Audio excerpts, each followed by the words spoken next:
namoni lobiko nanga mwana etanga Mbote balandi ya émission La raison des choses. Pourquoi na lelo toye liboso na bino pona kosolola la makambo ya molimo. Tozali toujours na kati ya sujet na biso o tobande koloba sur la doctrine de Jésus o tozako citer moko ya ba élément ya doctrine o tobengi yango les dons spirituels. Et na kati ya don spirituel to mekai ko soutirer un élément très capital aussi sur les dons de prophétie. Ezalinde wana tozali koluka lolenge ya kotalisa epai na bino parce que notre devoir ezali to servir bino pe ba droit na bino ezali ki bozala mieux servi. C'est ça notre objectif. Sans plus tarder, tozui écriture dans 1 Corinthiens chapitre 14, le verset 29 jusqu'au verset 31. Pour ce qui est des prophètes, que 2 ou 3 parlent et que les autres jugent. Et si un autre qui est assis a une révélation, que le premier se taise. Car vous pouvez tous prophétiser successivement afin que tous soient instruits et que tous soient exhortés. Voyez. Donc, awa tozotalisa que le frère Paul a zopé sa principe, l'ordre, d'enge prophétie et qu'on s'exercer dans une église. Azoloba que pour na likambetali ba prophète, mi baleto mi sato ba ko loba. Ba ko sakola, mais successivement. Donc beaucoup zala ba sakoli belé. Bodo sakola successivement. C'est que oya sakoli, akomi na suka moso azu ya sakoli, akomi na suka moso azu ya sakoli, akomi na suka po église yankolo Jésus Christo ezala vraiment exhorté et puis église yankolo ezala instruite. Parce que la prophétie instruit et exhorte aussi. Yango tozali kotalisa ba chers téléspectateurs kolobake soki moko azali kosakola, les autres jugent. Les autres qui jugent là, ce sont les autres prophètes. O esengeli ba juger les messages. Si ça vient de Dieu, soki ezali sentiment ya prophète, soki ezali inspiration diabolique. Yango tozali kotalisa et par la téléspectateur toza kolobake les autres prophètes doivent juger les messages. Mais ceux qui ya liboso banayi ko sakola. Po ya mibala bana ko sakola, il faut la prophétie à moninge comme manasuka. Parce que mibale ba ko sakola na même moment, ils ont désordre. Donc des prophètes prophétisent na même moment. Le frère Paul interdit ça. Donc les frères Paul azotali sakolo bake soki moko azali ko sakola akomi na suka ne mosakoli mosusu ya mibale ya kobandali sakoli na ye. Pour na folie même ya parole tolobaka ke le premier obande ko sakola pe moso avanda ki kimia et bande ko lobela biso les frères Moïse oya bande ko pesa la loi ezala ki aussi la prophétie en cet temps-là. Mais Christ était toujours là, mais il gardait le silence. Parce que Christ a bandit na tana bisoté. Le Christ commence depuis la Sainte Alliance. Il était là. Mais a gardé le silence. Cause la tana ekoka. C'est que prophétie à Moïse est prendre fin. Pe aye banda kokota na kati na scène. Yango tozo croire que banda Christ a bandi ko sakola kino lelo. A katina no kosakolate moyen to mona mosakoli moko semblable na Christ semblable na Moïse à se lever na temps ezati soko moni mutu moko telemi na temps oyo alobi ke yazali prophète de l'air, c'est un escroc, c'est un aventurier ozoaye ko bambe mabanga to ko tobolaye mbeli ta on aloba mbeli ezali ko zoaliteya ko beta na liteya parce que na temps oyo toza ko loba le Seigneur Jésus, comme le vrai prophète, a banni de Yako Sakola depuis que Moïse a achevé sa prophétie. Osomon, Yango Tali Kotalisa, chers téléspectateurs, que l'aspect à doctrine, les deux prophètes ne peuvent pas prophétiser dans un même moment, dans une même minute, dans une même seconde. Non, ça c'est du désordre. Que bozo sambela, oyazo sakola, bamoko pazo sakola, tokoyo kanani. Et c'est d'abord, oyazu message le premier, après sa message naye, ce qui a commis na souka, nde ya mibale azu ya bandi ko sakola pe. Ozomon. Alors, ce qui a liboso a sakoli, mais ayoki ke moninga na simazana message, yaye komi na souka et sengeli a se terre. Tanga ko se terre et permettre na oyazana souka a telema apé sa révélation. Parce que nyonso ezali ko contribuer pour la instruction de l'église, et pour la exhortation de l'église du Seigneur. Parce que tous on dit que la prophétie cache l'instruction, cache l'exhortation, cache la consolation. Donc, c'est très important. La prophétie aussi cache l'édification. Yango dali ko faire voir boy. Nakati ya makambetali mosakoli. Tozo croire que dans temps des apôtres, il y avait aussi des prophètes. Même des sœurs qui prophétisaient. Il y avait des sœurs qui prophétisaient. Ezalaki na basi bandeko sakola. Nazu acte des apôtres. Tolinga to ça la citation là. Acte des apôtres. Tozu même le verset 29 je crois. Le verset 21, acte des apôtres, chapitre 21. Tozu à partir ya verset 20 acte des apôtres, chapitre 21, le verset 8, au Kiti, jusqu'au verset 11. Et le Bible. Nous partîmes le lendemain et nous arrivâmes à Césarée. Étant entrés dans la maison de Philippe, l'évangéliste, qui était l'un des 7, nous logeâmes chez lui. Il y avait 4 filles vierges qui prophétisaient. Comme nous étions là depuis plusieurs jours, un prophète nommé Agabis descendit de Judée et vint nous trouver. Il y prit la ceinture de Paul, se lia le pied et les mains et dit: voici ce que déclare le Saint-Esprit. L'homme à qui appartient cette ceinture, les Juifs le lieront de la même manière à Jérusalem et le livreront entre les mains des païens. Verset 12. Quand nous entendîmes cela, nous essayer de l'endroit, nous priâmes Paul de ne pas monter à Jérusalem. Alors d'abord, nous allons faire comprendre que dans Actes des Apôtres, chapitre 21, le verset 8, jusqu'au verset 12e, les écrits, ils ont reconnaître aussi, dans le temps des apôtres, il y avait les filles qui prophétisaient, des sœurs qui prophétisaient aussi. Et si nous disons que nous sommes la continuité des apôtres, dans nos églises, des sœurs, des frères, bango pe baza, bakoki pe kosakola. Parce que l'écriture dit dans Joël chapitre 2, 28, je répandrai mon esprit sur toute chair. Vos fils et vos filles prophétiseront. Vos fils et vos filles prophétiseront. C'est que l'ikambetali kosakola, ezali mibali na basi. Ezali kama mibali na basi. Je répandrai mon esprit sur toute chair, vos fils et vos filles prophétiseront. La chair au esprit est cause à la répandue. Ezali chair mosusute. La chair là nous parle du cœur repentant.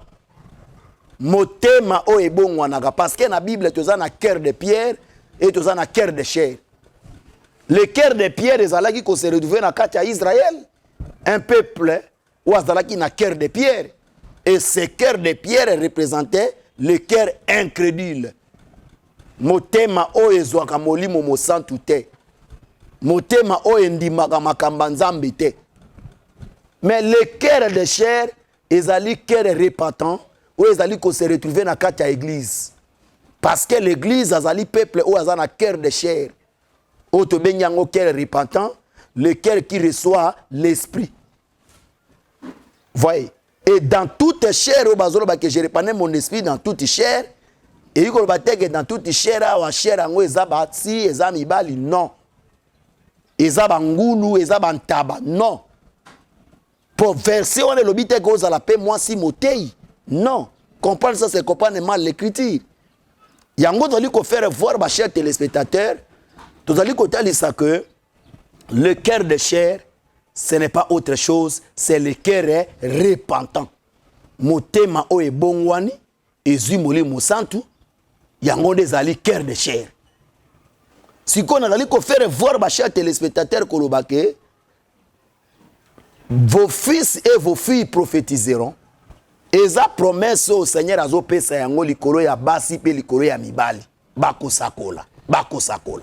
C'est que likambetali ko exercer la prophétie. Ezali ko intéresser et les filles et les fils.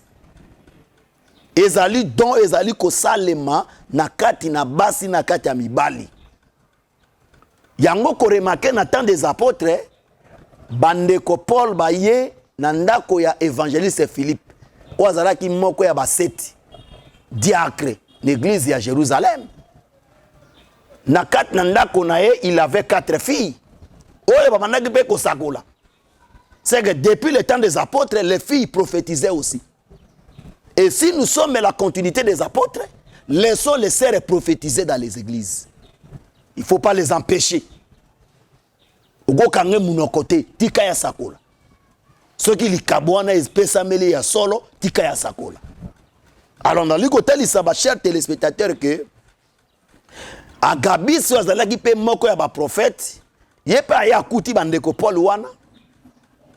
Azui sentir ya Paul parce que tozo croire que Saint-Esprit a yé na ta Saint-Esprit na kati ya basakoli basakola na ba geste na Bible eza basakoi na ba geste. Il faut que na ba geste na ba acte ya ba prophète. Parce que dans la nouvelle alliance, Agabis ya kamati sentir ya Paul. Eza geste, eza ba acte. Akamati sentir ya Paul, akangi makolo na ye, akangi maboko na ye alobi, ainsi par l'Éternel, kolo sentiro ba okanga ye. Kaka ndenge nga na sali, ndenge ba ko sala ye. Olinga peto sa la citation wana po na ko comprendre et pas na biso malam. Balobi bo. Acte des Apôtres chapitre 21 au doti kotanga nazui le verset 8 nazokit. Nous partîmes le lendemain et nous arrivâmes à Césarée.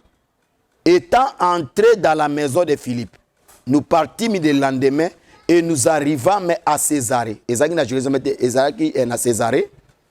Étant entrés dans la maison de Philippe l'évangéliste, bakoti na ndako ya Philippe évangéliste, o azalaki kova na mboka ya Césarée, o azalaki moko ya baseti diacre na église à Jérusalem.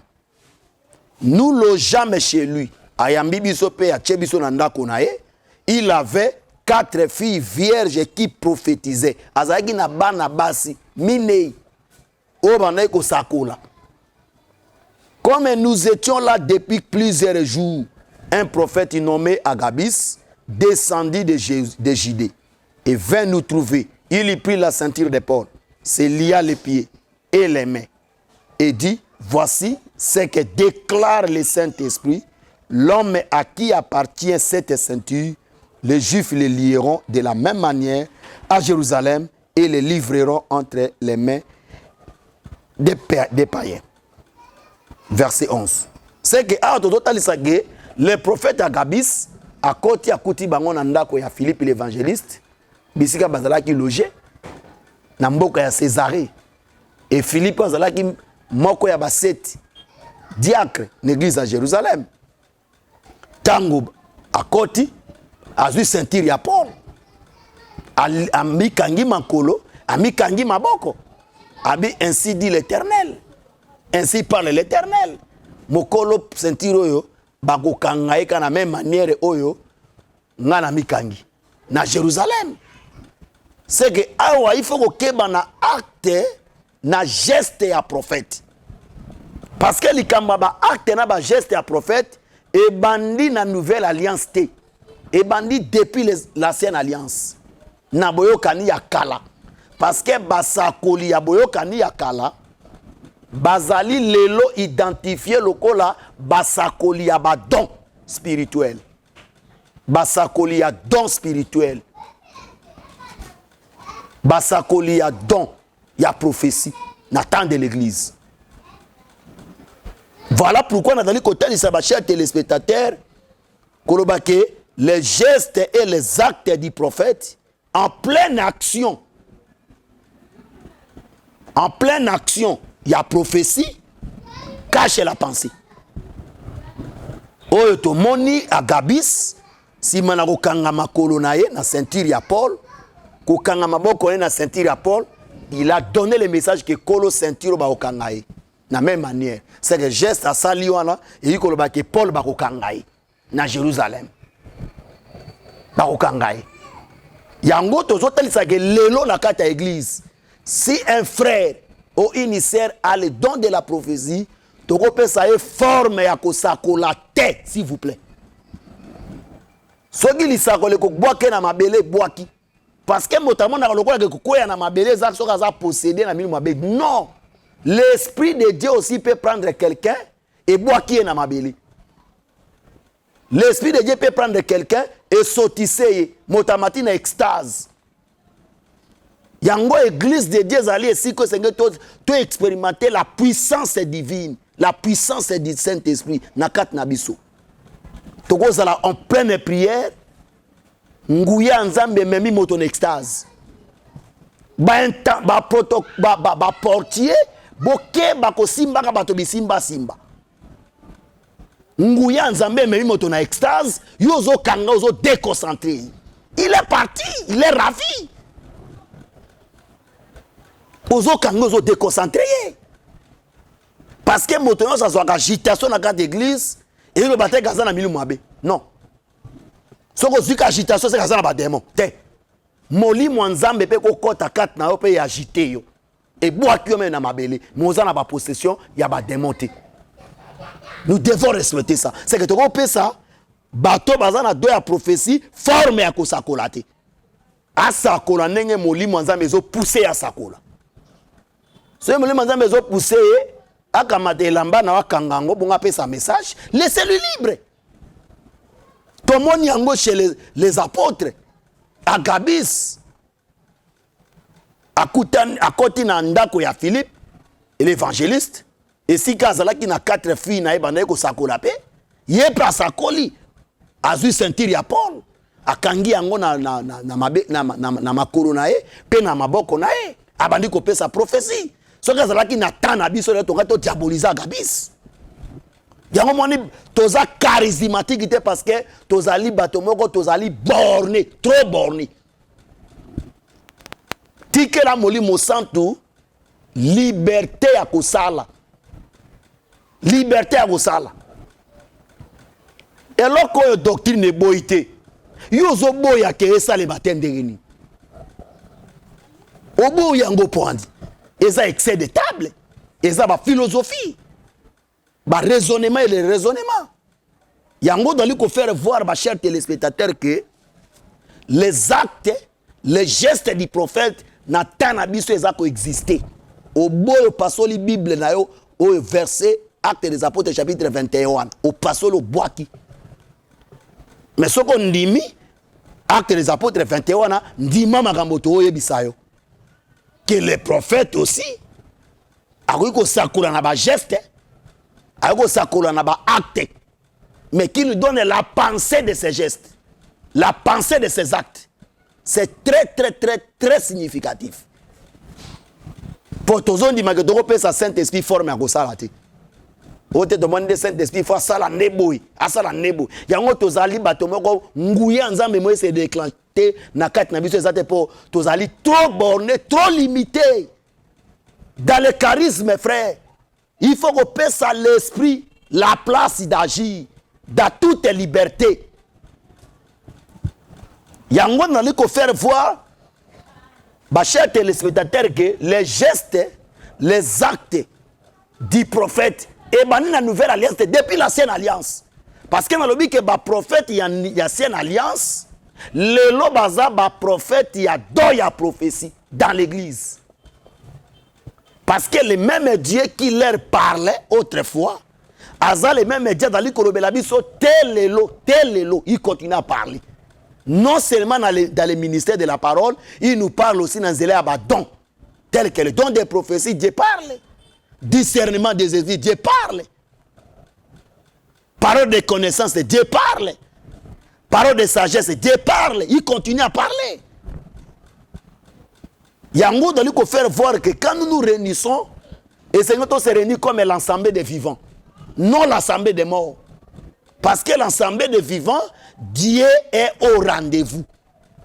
Tokuta il est authentique, bado eza décanté, makas. Tokuta il est authentique, bado eza décanté, makas. Tokuta il est authentique, Dieu continue à faire, à travailler. Yango doit nous faire voir. Bah, chers téléspectateurs, que il faut aimer le charisme, il faut aimer la démonstration de la puissance du Saint-Esprit. Il faut laisser la liberté dans le Saint-Esprit à opérer d'engalingi. Il faut, au moins même ma difficulté, au tozanango les frères. Tout ça, même plus que les enfants d'Israël. Israël était peuple qui avait la loi, qui connaissait la loi. Mais tango Yesu atambo likolo na mai, Israël landa jugé Yesu te. Pour Israël a moni que logo Yesu asali, loi Moïse elobeli angote, loi Moïse elobeli angote. Loi Moïse elobaka tege esika makolone ko nyata likolo na mai, mai ko pesa mela. Te, loi Moïse eloba bongote. Loi Moïse obande ke esika makolone ko nyata na mabele ko pesa mela yo. Mais Yesu aye atambo likolo na mai. C'est que Anazolo ba clair que makamozo se osale manakata ba église na biso na forme de l'esprit. Ce qui est touché doctrinité, ce n'est pas un problème. Ce n'est pas un problème. Yango to li ko faire voir ba chers téléspectateurs, to zali ko lobake l'Éternel azalaki nzambe manana ko utiliser ba sakoli na ba geste na ba acte te na nouvelle alliance. Il y a la même méthodologie. Même ça, les Zamba est la nouvelle alliance. Tout le monde a place au apôtre qui posé à Gabi si la question était au Salibongo Pona Nini, et ça verset et comment ma wapi. Tout le monde y a ngoté. Est-ce que la nouvelle alliance, on peut sentir la moto, au Kangango Pebo, au Sakolape, tout le monde y a ngoté. Comment juger quelqu'un qui est rempli du Saint-Esprit, poussé par l'Esprit, qui a parlé les oracles du Seigneur? Pourquoi les jugeait-il? Poni tozo sambisaye, tozo sambisaye pourquoi? Azo sambaka pa sakoli.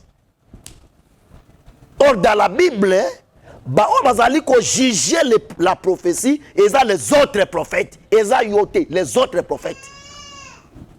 Parce que le frère Paul a dit que et c'est ngali 2 ou 3 basakola, mais successivement. C'est que l'un après l'autre, l'un après l'autre. Et tant que sakola, les autres doivent juger. Les autres qui doivent juger là, ce sont les autres prophètes. Ne bazo juger. Le message vient-il de Dieu? Est-ce qu'ils ont sentiment à prophète? Ils ont Satan de Motasako, il n'a qu'à prophète. Ce sont les autres prophètes qui doivent juger. C'est ça l'épître de Paul.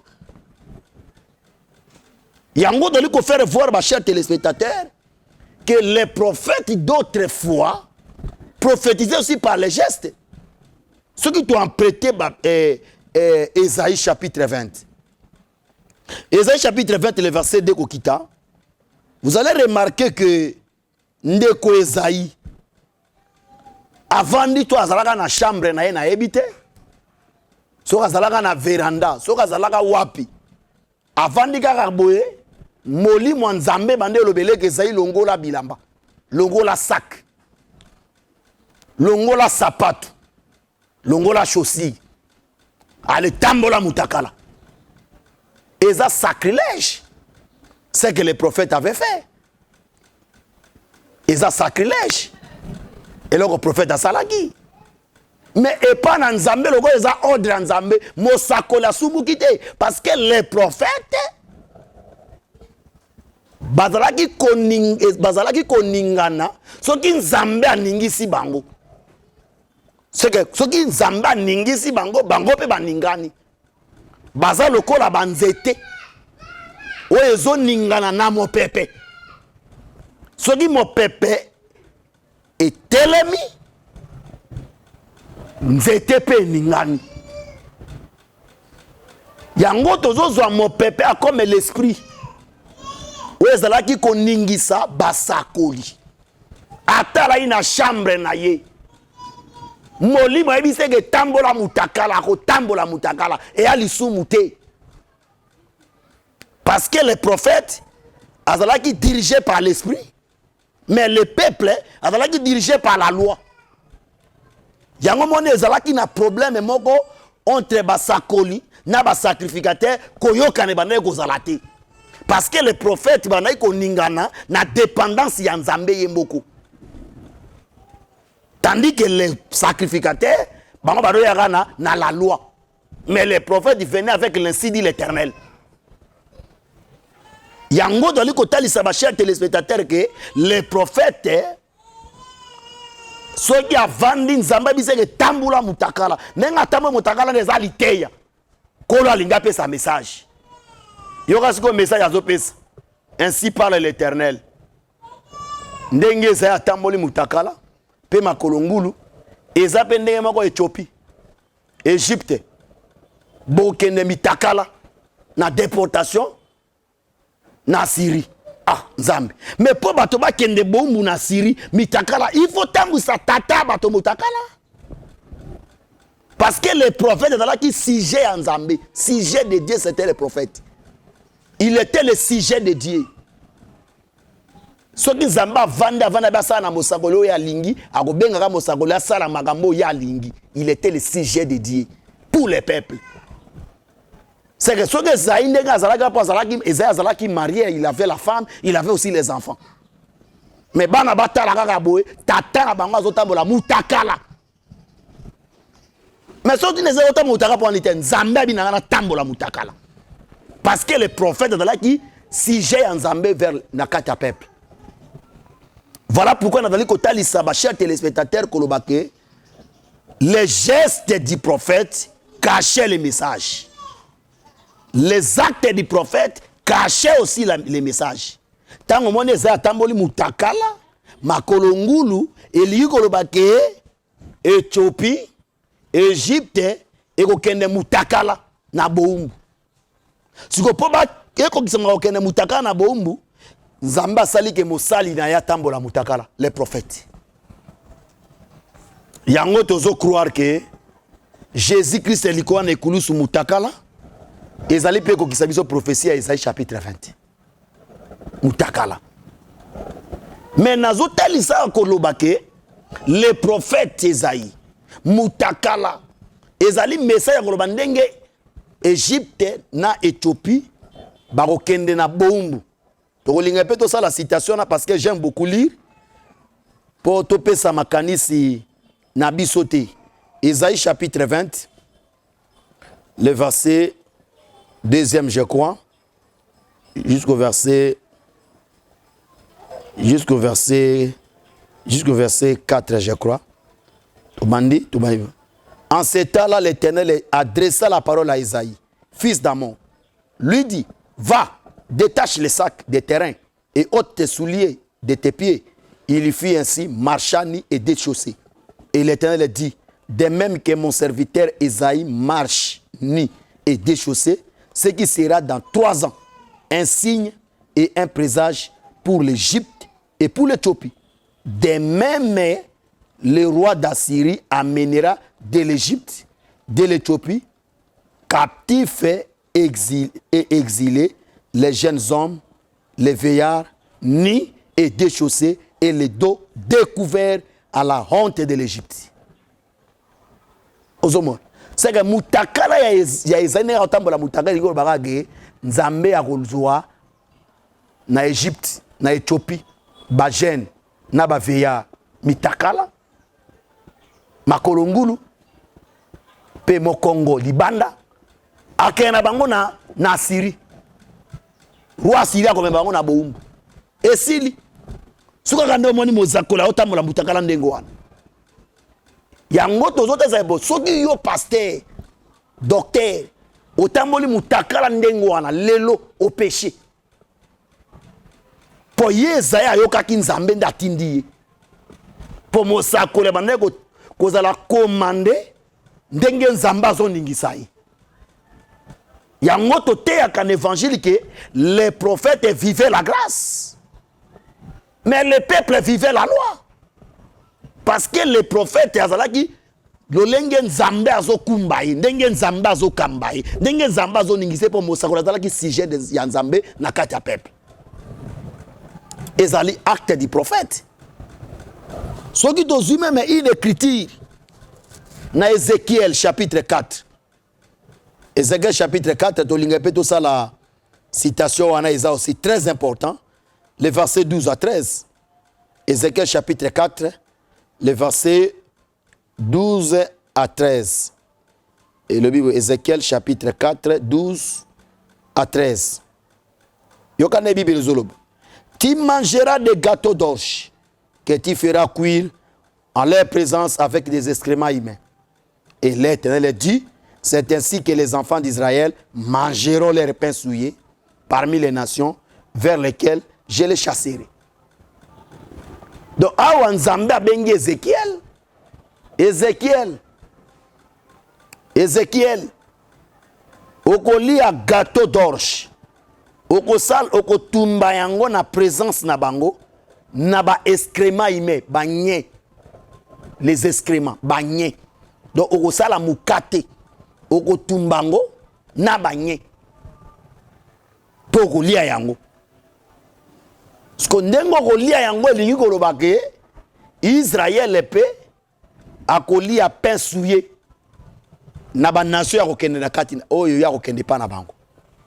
C'est que pour Israël ali a pain souillé, et pas ya ba nation, nzamba zoleisa, prophète na e gâteau, ya ba excréments humains. Pourquoi? Parce qu'on a dit que les prophètes et bazala qui sujet en Nzambe na kati ya peuple. C'est que basako bazala bato Nzambe azo sana bango makambo ya lingi. Oyo ya lingi nde azo imposer basako li basala ngo. Sikoyo pour Israël ali a pain souillé, Nzamba oleisa na boro prophète na e gâteau na ba excréments humains, et yikoloba ke Israël akolia les pains souillés. Yango dali kotalisa ba chers téléspectateurs que les prophètes azala qui signe azala qui présage na kati ya peuple et acte nyoso moni mosakola osala il faut ko kebe za message eza message et nazotalisa pe koloba ke Ézéchiel lia gâteau na excréments humains eza ndenge moko Israël akoli a pain souillé na kati ya nation. C'est que les prophètes là qui sujet en Zambie. Et le pain souillé aujourd'hui, le pain souillé c'est la fausse doctrine. La fausse parole, c'est le pain souillé. Qu'est-ce qu'on a pain souillé? La fausse parole, le faux évangile, le faux enseignement, c'est le pain souillé. Beaucoup de même consécration il y a ministère comme un maréchal pain souillé. Donc bato basangani ba bengi pe bato pa consacrer maréchal pain souillé. Bato basangani ba bengi bato pa consacrer général pain souillé. Pongana on dit que pété à général. Na quatre églises, ils ont pété attribué seulement à Christ et Moko. À part Christ, il n'y a pas un autre général. Et tu as un général, ta pasteur, aux ambanda ya Jésus. Il faut que boya combo na général, il faut que boya. Tu as un général, au comme mbanda ya Jésus. Il faut que tel mélange. Parce que dans l'église, le chef d'armée, ce que Tuni Ndeko Josué awa bakena longola ki sapato liboso ya chef d'armée. C'est que chef d'armée ya longola ka bato ba sapato. Potam atamso makolongulu. Zwa sapato pesa ngo chef de l'armée. Or chef d'armée oya longola bato sapato, c'est le Seigneur Jésus. Oyo Jean-Baptiste alobiki azali dignité ya kolata sapato ya makolo. Sapato ne na makolo. Il n'est pas digne. Parce que Christ est comme le vrai chef d'armée, yenda yaki na sapato. Et sapato yaki nango ezalaki rachat, oyo Seigneur qui a accompli nango na croix à Golgotha. Voilà pourquoi dans les côtés de chers téléspectateurs gay, pété à général, ils ont pété à Christ. Dans quatre églises, pété à Christ. Moté ikozo angote. Soko zongo za rival ya Jésus. Yango boni ba bengi bato ba consacré général, akoma général. Bazo consacré. Onction de cornes dans quatre églises, usage onction de cornes. Bazo consacré au pasteur. Ba epénalisé ke ba mafuta, aliseke. Bazo sopelo na veste.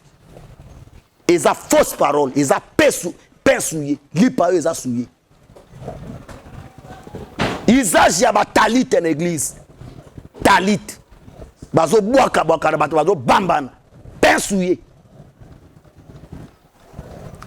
Donc les pains souillés, même quand on a la makolongulu, botiki ma papa libanda bokoti l'église makolongulu, pain souillé. Ils ont lipa. Ya mbindo, ya libebi, olati veste ya pembe mais oye koli ya pain souillé. Dimanche, olati bilamba biobi ko ke église, ke koli ya pain souillé. Nabi que le pain souillé c'est la fausse parole, le faux enseignement c'est le pain souillé. La fausse doctrine. Déviation à parole, pain souillé.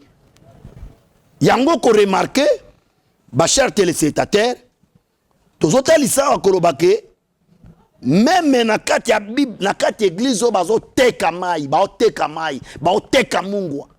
Bao sala ba usage ya ba mungwa. Usage ya ba ji. Oji ya pétrole. Oji ya kokoti, oji ya café, bazo teka ngo d'église, oji ya citron, eza pain souillé. La fausse doctrine. Na bato ndenga na baza perdu soki ba se repentirité. Voilà pourquoi dans les côtés de cher téléspectateur que tant au moni prophète ya huile gâteau ya ba excrément humain et ligo ke Israël a collé à les pains souillés et na lobi que les pains souillés aujourd'hui n'attend de l'église constitue la fausse parole, le faux enseignement ba usage non surtout ya mabe ou ezali contraire na doctrine ya Christ dans l'église ba bengo mon premier papa archibishop ils ont pain souillé. Oh, évêque général, pain souillé. Évêque général, pain souillé. J'insiste sur ça. Au beau yéa, on a débat. L'évêque général. Évêque général. Na Bible, na Luca, Genèse et Apocalypse, c'est évêque général. Na monte, na bien évêque, mais général n'a bien été. Évêque général. Il y a évêque général. Et comment évêque des évêques et comment évêque des évêques et comment pain souillé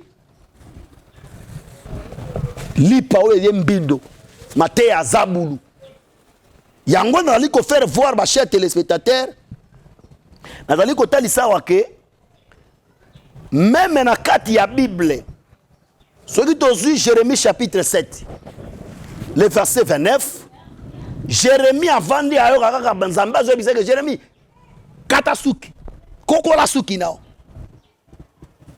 pe boaka suki yango mosika kokola suki pe boaka suki nao siko nzamba zo expliquer ndenge mosakola kokoli suki do tata mbaza zo na suki ndenge ni na vandi gabo Jérémie kokola suki ezaya kokoli suki nae boaka yango mosika aboka yango na mosika yoka siko nzamba lobi ainsi parle l'Éternel ngai ndenge prophète Moussa nanga akokoli suki pe abwaki yango mosika eza pe ndenge wana ndenge ngai na rejeter pe na repousser génération oyo bazo provoquer fureur nanga.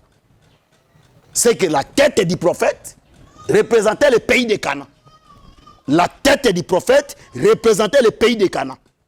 Et le cheveu du prophète représentait le peuple. Le kola suki na mutu ezola kisa Israël na kati ya pays. Mais tango Israël azo subuka, azo tombukisa kanda ya Nzambe. nzambe azobwakisa ye mpe azobenga na ye wana yo bakesuki bakokoli yango na mutu mpe babwaki yango musika siko nzambe mpona kopesa message ya boye il faut asalisa mosala epa na prophète kokola suki bwaka yango na mosika elingi koloba ke ngai nzambe na rejeter mpe na repousser peuple oyo azoprovoke fureur nanga c'est que les prophètes bazalaki sujet ya nzambe et nazocroire moto nyonso azolanda évangile soki otiki évangile ekamba yo okomi mpe sujet ya nzambe makambo te obanda kosala ekomi signe ekomi bilembo oyo nzambe alingi ateya mokili ntango baninga baolangwa masanga yo okendaka masanga te ntango baninga baosala kindumba osalaka kindumba te à cause d'évangile okomi mpe signe oyo nzambe azotia yango mpona kojuge aussi les gens de ce monde po komi sujet na ye ozobikomisa kitoko mingi ke nga naza kitoko mais soki nzambe alingi asauve ame na yo akonima kosala accident elongi epanzana me okufa te okende babongisa botime elongi yango etikala matutu etikala na badefo ya makasi mpo kitoko neme mona kindumba lisu te okoma vilain type okoma vilaine dame wana nzambe alongi yo mpo oza sujet na ye. Voilà pourquoi nous allons kotalisa ba chers téléspectateurs que les actes et les gestes du prophète ça cachait les messages. Et dans la carte de nouvelle alliance, eza mabete mosakolia sakola na ba geste. Mais après ça biso penser ya ba geste ya sali. Nzamba li kolobani. Mosakola ko sakola na ba parabole. Mais soit si ça la parabole a interprété les biso nzamba li kolobani parce que tout le monde na carte la Bible na 2 Samuel chapitre 12 les versets 1 jusqu'au verset 12 Nathan sakola qui parle à David na ba parabole après c'est penser à parabole. Ah non alors ba prophète est don. Les prophètes est don, il y a prophétie. Oh, il nous reste 3 minutes. Le temps est cueilli vraiment. La télévision c'est le temps.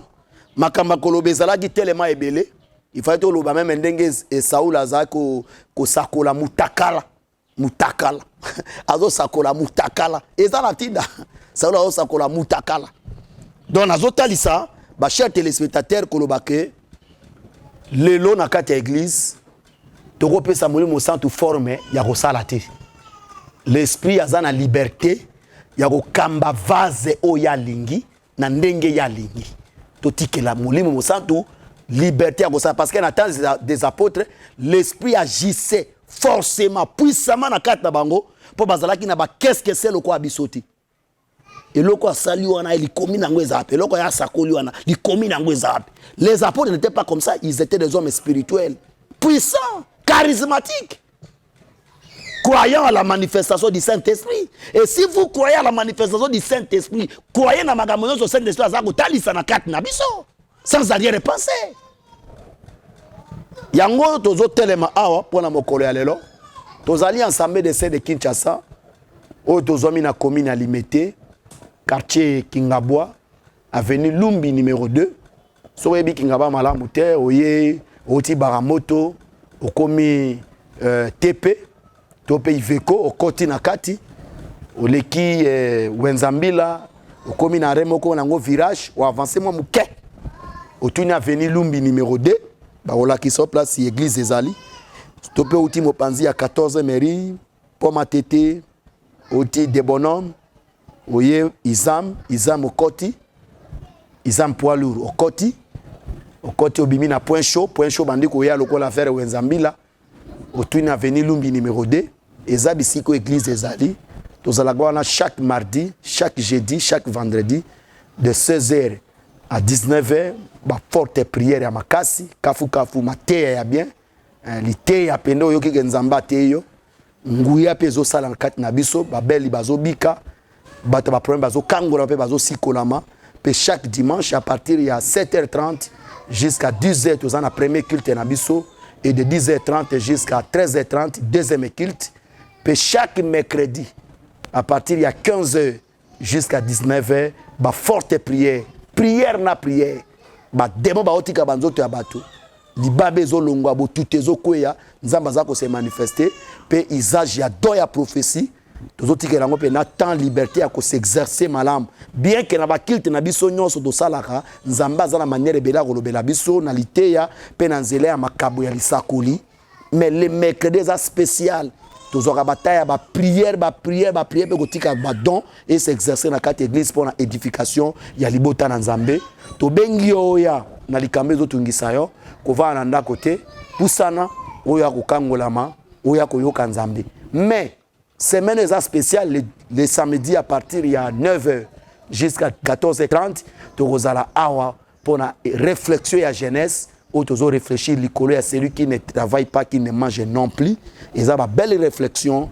où ils ont gâté où il y a très édifié pour construire fort nos macasse de inviter batonios mais à partir de dimanche à le 30 juillet tout ça déjà comme action na biso séminaire na biso sire Jida s'éloignant de ses frères tu inviter yo boya très nombreux et kozala to savourer grâce miracle ya nzambe kozana rendez-vous démonstration à Saint-Esprit et kozana kat na biso pe nzamba kosala makambe belé ya mine pour na vie na yo surtout yo oya to bengi yo na adresse ya Lumbi numéro 2 quartier Kingabwa commune à Limete ozanga tête ozala boso grand caméraman Dieu merci mokuma nanzea na ye nde bozubiso na ba image to na bililingi na bandako na bino Seigneur a PC toujours makasi pour aluki biso bisika tozali poto sana e émission ya mokora lelo po yo zala édifier aussi to pesi mbote na basantu nyonso to pesi mbote na balandi nyonso ya émission la raison des choses mbote na bandeko bana Brazzaville partout dans le monde que le Seigneur Jésus-Christ a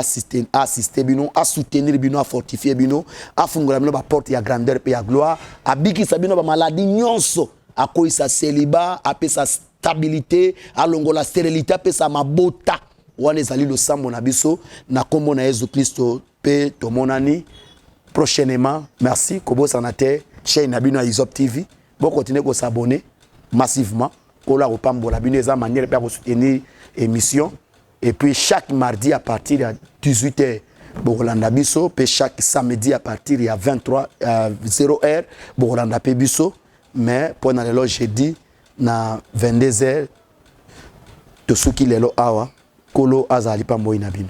Merci. Namoni lobiko nanga mwana etanga